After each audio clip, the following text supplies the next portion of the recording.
श्री शिवाय नमस्तुभ्यम। बोलो बृहस्पति देव भगवान की जय।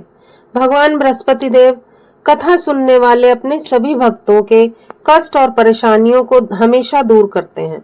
सच्चे मन से व्रत करने और कथा सुनने वाले सभी भक्त भगवान बृहस्पति देव से मनमांछित फल पा सकते हैं।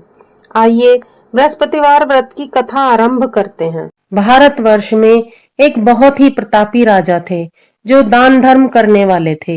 वो नित्य गरीबों और ब्राह्मणों की सहायता करते थे, लेकिन उनकी रानी उनके स्वभाव के एकदम विपरीत थी। उसे किसी की भी मदद करना, दान धर्म करना बिल्कुल पसंद नहीं था। वह खुद तो दान करती ही नहीं थी, राजा को भी दान देने से मना करती थी। एक दिन राजा जब शिकार खेलने जंगल में गए तो बृहस्पति देव साधु के वेश में महल पहुंच गए और रानी से भिक्षा मांगने लगे। तब रानी ने परेशान होकर मना कर दिया और कहा कि मैं तो इस दान पुण्य से तंग आ गई हूँ। राजा अपना सारा धन दान में उड़ा रहे हैं।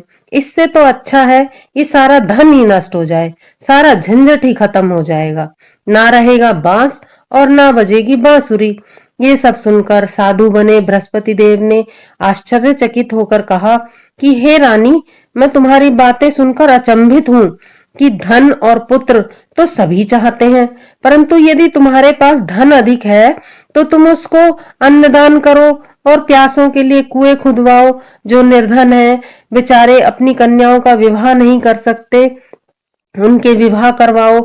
आदि ऐसे बहुत से कार्य हैं जो तुम कर सकती हो। लेकिन रानी ने झुंझलाते हुए साधु महाराज से कहा कि आप मुझे उपदेश ना दे तो अच्छा होगा। मैं ऐसा धन नहीं चाहती कि उसे जगह जगह बांटना पड़े। ये सब सुनकर साधु ने कहा कि यदि तुम्हारी ऐसी ही इच्छा है तो तथास्तु।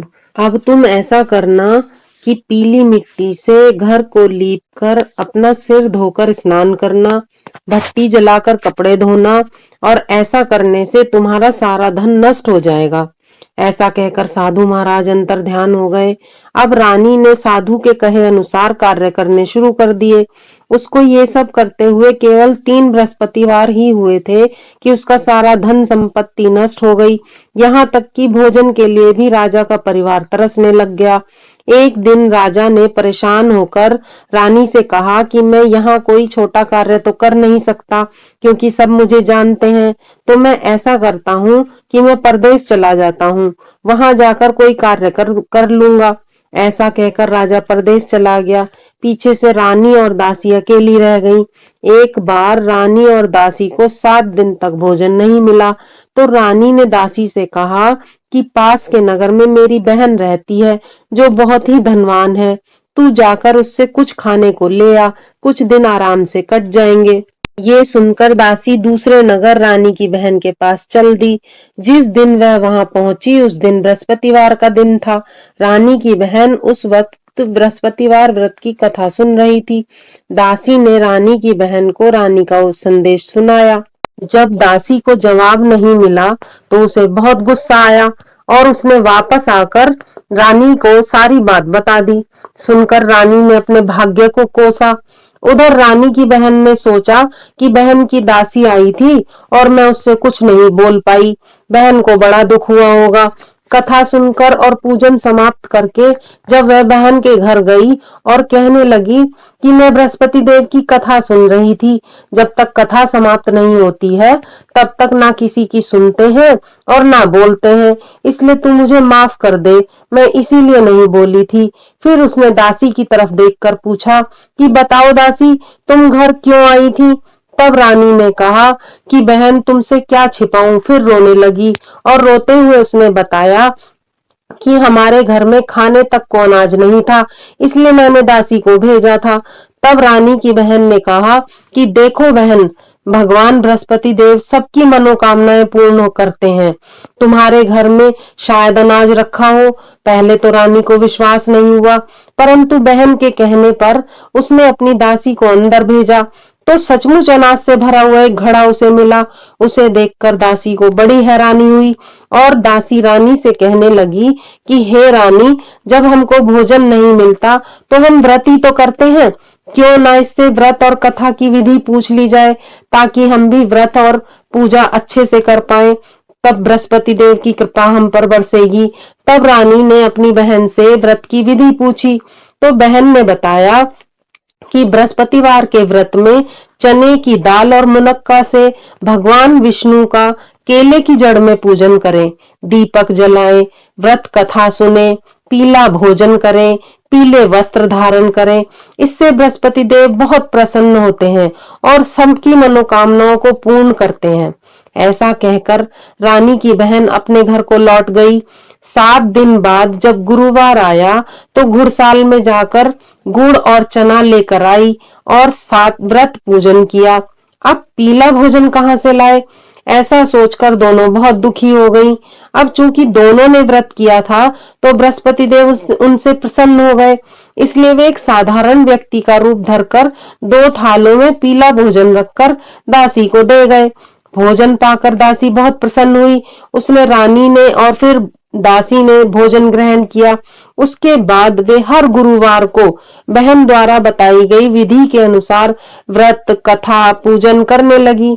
बृहस्पति देव की कृपा से उनके पास फिर से धन संपत्ति आ गई, परंतु रानी फिर से पहले की तरह आलस करने लगी। तो दासी ने समझाया और कहा कि जब भगवान बृहस्पति देव की कृपा से धन संपत्ति वापस मिली है तो तुम फिर से आलस करने लगी हो। बहुत मुसीबतों के बाद तो हमें ये धन संपत्ति मिली है, तो हमें दान धर्म करना चाहिए, भूखे मनुष्यों को भोजन कराना चाहिए, उनको शुभ कार्यों में खर्च करना चाहिए, जिससे तुम्हारे कुल का यश बढ़ेगा, स्वर्ग की प्राप्ति होगी और पितृ भी प्रसन्न होंगे। रानी ने दासी की बात मान ली और अपने धन को शुभ कार्यों में खर्च करने लगी, जिससे नगर में चारों तरफ उसका यश फैलने लगा। उधर प्रदेश में राजा लकड़ियां काटकर अपना जीवन यापन कर रहा था। एक दिन राजा जंगल में एक पेड़ के नीचे आसन जमाकर बैठा हुआ था और अपनी दशा को सोचकर बहुत व्याकुल हो रहा था। बृहस्पतिवार का दिन था। अचानक उसने देखा कि निर्जन वन में एक साधु प्रकट हुए हैं। वह साधु के वेश में स्वयं बृहस्पति देव भगवान थे, जो लकड़हारे के सामने आकर उससे कहने लगे कि तुम इस निर्जन वन में अकेले चिंतामग्न क्यों बैठे हो? तब राजा ने दोनों हाथ जोड़कर कहा, महात्मा जी, आप सब कुछ जानते हो, मैं आपसे क्या कहूँ, और रोने लगा। उसको रोता हुआ देखकर साधु बने बृहस्पति देव ने कहा कि तुम्हारी पत्नी ने बृहस्पतिवार के दिन बृहस्पति देव का निरादर किया है, इसलिए रुष्ट होकर उन्होंने तुम्हारी यह दशा की है। परंतु अब तुम चिंता मत करो और मेरे कहे अनुसार कार्य करो, तुम्हारे सब कष्ट दूर हो जाएंगे। तुम ऐसा करना, बृहस्पतिवार के दिन कथा करना, चने और मुनक्के लाकर उसका प्रसाद बनाना और शुद्ध जल लोटे में भरकर शक्कर मिलाकर अमृत तैयार करना। उसके बाद अपने परिवार व परिवार के लोगों के साथ कथा सुनना, उसमें अमृत व प्रसाद बांटना, फिर स्वयं भी ग्रहण करना। ऐसा करने से भगवान तुम्हारी सभी मनोकामनाएं पूरी करेंगे। साधु के ऐसे वचन सुनकर लकड़हारे रूपी राजा ने कहा कि हे प्रभु, मुझे लकड़ी बेचकर इतना धन नहीं मिलता जिससे मैं भोजन के उपरांत कुछ भी बचा सकूं। साधु ने कहा कि लकड़हारे, तुम बिल्कुल चिंता मत करो, तुम रोजाना की तरह लकड़ियां काटकर शहर में लेकर जाओ, तुम्हें रोज से 2 गुना धन प्राप्त होगा, जिससे तुम भली भांति भोजन कर सकोगे और पूजा का सामान भी खरीद सकोगे। इतना कहकर साधु अंतर्ध्यान हो गए। कुछ दिन बाद जब फिर से गुरुवार का दिन आया तो लकड़हारे ने लकड़ियां काटकर शहर में बेची। उस दिन उसे और दिनों की अपेक्षा अधिक धन मिला, तो उसने पूजा का सारा सामान खरीदा, व्रत कथा आरती सब कुछ अच्छे से की। उस दिन से उसके दुख क्लेश दूर होने लगे। परंतु जब अगला गुरुवार आया तो वह व्रत करना भूल गया। इस कारण बृहस्पति देव नाराज हो गए। उस दिन उस नगर के राजा ने एक विशाल यज्ञ का आयोजन किया हुआ था और शहर में यह घोषणा करा रखी थी कि नगर में कोई भी अपने घर में आग नहीं जलाएगा और न ही भोजन बनाएगा, सब मेरे यहाँ भोजन ग्रहण करेंगे। इस आज्ञा को जो नहीं मानेगा उसे फांसी की सजा दी जाएगी। राजा की आज्ञा अनुसार शहर के सभी लोग भोजन करने गए, लेकिन लकड़हारा कुछ देर से पहुंचा, तो राजा ने उसे अपने साथ महल ले गए और भोजन कराने लगे। तभी रानी की दृष्टि उस खूंटी पर पड़ी जिस पर उसका हार लटका हुआ था। उसने देखा कि वहां हार नहीं है। अब रानी ने सोचा कि मेरा हार इस लकड़हारे ने ही चुराया है। रानी ने उसी समय सैनिकों को बुलाकर उसको कारागार में डलवा दिया। कारागार में लकड़हारे ने सोचा कि मेरे में जाने कौन से पूर्व जन्मों के कर्म थे जो मुझे यह दुख मिला है, और जंगल में मिले साधु को याद करके रोने लगा। उसी समय भगवान बृहस्पति देव प्रकट हुए और उसकी दशा को देखकर कहने लगे, अरे मूर्ख, तूने बृहस्पति देव की पूजा नहीं की, इसलिए तुझे यह दुख प्राप्त हुआ है। अब तू चिंता मत कर, बृहस्पतिवार के दिन कारागार के दरवाजे पर तुझे पैसे पड़े हुए मिलेंगे। उनसे तू प्रसाद और पूजा का सामान मंगवाकर बृहस्पति देव की पूजा करना, तेरे सारे कष्ट दूर हो जाएंगे। लकड़हारे ने साधु के कहे अनुसार बृहस्पति देव की कथा की। उसी वक्त रात्रि को बृहस्पति देव ने राजा के स्वप्न में आकर उससे कहा कि तूने एक निर्दोष को कारागार में बंद किया है। रानी का हार उसी खूंटी पर तुझे टंगा मिलेगा, तू उसे छोड़ दे। यदि तूने ऐसा नहीं किया तो मैं तेरा सारा राज्य नष्ट कर दूंगा। सुबह उठकर राजा ने देखा कि हार तो खूंटी पर ही टंगा हुआ है। तुरंत वह कारागार में गया और लकड़हारे से माफी मांगी और उसको मुक्त करके रत्न आभूषण वस्त्र आदि देकर उसको विदा किया। लकड़हारा अपने राज्य की ओर चल दिया। अब नगर में पहुंचकर राजा ने देखा कि उसका राज्य तो पहले से बहुत ज्यादा वैभवशाली हो गया है। जगह जगह पर कुएं तालाब खुदे हुए हैं, धर्मशालाएं बनी हुई हैं। राजा ने वहां पर किसी से पूछा कि ये सब किसने बनवाए हैं, तो नगर के लोगों ने बताया कि ये सब हमारी रानी ने और उसकी दासी ने बनवाए हैं। ये सब सुनकर राजा को बहुत गुस्सा आया कि जब मैं गया था तब तक सारा धन नष्ट हो गया था, अब ये सब पैसा कहाँ से आया। और महल में जाकर रानी से पूछने लगा कि तुम्हारे पास इतना धन कहाँ से आया। तब रानी ने बताया कि यह सब धन दौलत बृहस्पति देव की कृपा से प्राप्त हुआ है। राजा और रानी ने निश्चय किया कि 7 दिन के बाद लोग बृहस्पति देव की पूजा करते हैं, परंतु मैं दिन में 3 बार कहानी सुनूंगा और रोज व्रत किया करूंगा। अब हर समय राजा के दुपट्टे में चने की दाल बंधी रहती थी। वह रोज व्रत किया करता था। कुछ दिन के बाद राजा ने अपनी बहन से मिलने का निर्णय लिया और अपनी बहन से मिलने चल दिया। मार्ग में उसने देखा कि कुछ लोग मुर्दे को लेकर जा रहे थे। राजा की कथा कहने का समय हो गया था। राजा ने उनसे रोककर कहा कि मेरी बृहस्पति देव की कथा सुन लो।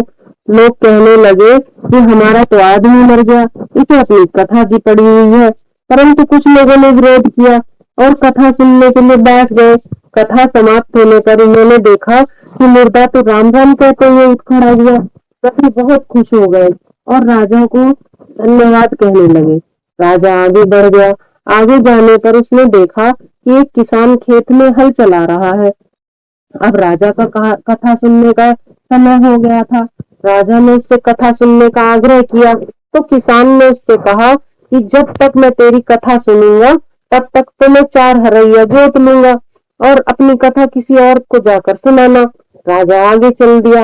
राजा के आगे जाते ही उसका बैल पछाड़ खाकर गिर गया और किसान के पेट में बहुत तेज दर्द होने लगा। तभी किसान की माँ वहां खाना लेकर आई थी, तो उसने किसान को और बैल को दोनों को देखा। दोनों की हालत खराब थी। उसने उनके बारे में पूछा तो किसान ने सारी बात अपनी माँ को बता दी। अब बुढ़िया सारी बात समझ गई और दौड़ी दौड़ी राजा के पास आई और कहने लगी कि राजा, मैं तेरी कथा सुनूंगी, लेकिन मेरी कथा सुनने के बाद तुझे खेत पर चलकर मेरे बच्चे को ठीक करना होगा। राजा ने उसकी बात मान ली और खेत पर वापस आकर कथा कही। कथा समाप्त होते ही बैल उठ खड़े हुए और किसान के पेट का दर्द भी ठीक हो गया। राजा आगे चल दिए। राजा अपनी बहन के घर पहुंचा तो बहन ने भाई का खूब आदर सत्कार किया। अगले रोज प्रातः काल उठकर राजा ने देखा कि वहां तो सभी भोजन कर रहे हैं। तो राजा ने अपनी बहन से पूछा कि क्या कोई ऐसा है जिसने भोजन ना किया हो और वो मेरी कथा सुन ले। तो बहन ने जवाब दिया कि भैया, यह देश ऐसा ही है, यहाँ के लोग प्रातः काल ही भोजन कर लेते हैं। फिर भी मैं आस पड़ोस में जाकर देख आती हूँ कि यदि कोई भूखा है और तुम्हारी कथा सुनने के लिए तैयार हो गया तो उसे ले आऊंगी। परंतु उसकी बहन को कोई भी ऐसा व्यक्ति नहीं मिला। अंत में वह कुम्हार के यहाँ गई। उसका पुत्र कई दिन से बीमार था, तो उसके यहाँ 3 रोज से किसी ने भी भोजन नहीं किया था। अब रानी ने कुम्हार से कथा सुनने का आग्रह किया, तो वह तैयार हो गया। राजा ने वहां जाकर कथा कही।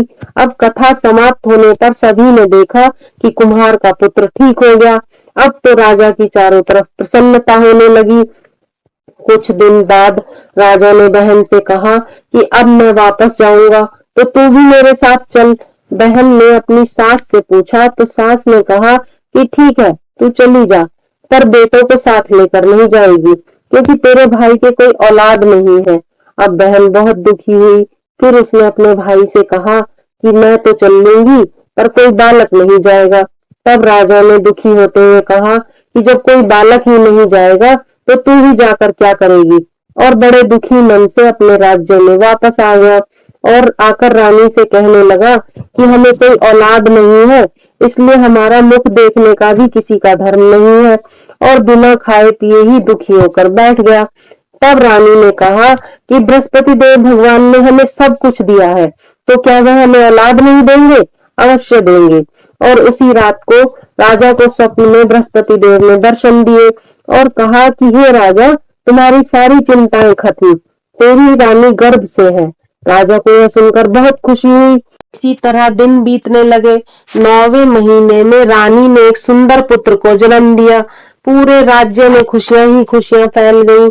तब राजा ने रानी को समझाया कि जब मेरी बहन बधाई देने आएगी, तो तू उससे कुछ मत कहना, क्योंकि स्त्री बिना कुछ खाए तो रह सकती है, परंतु बिना कुछ कहे नहीं रह सकती, इसलिए उससे कुछ मत कहना।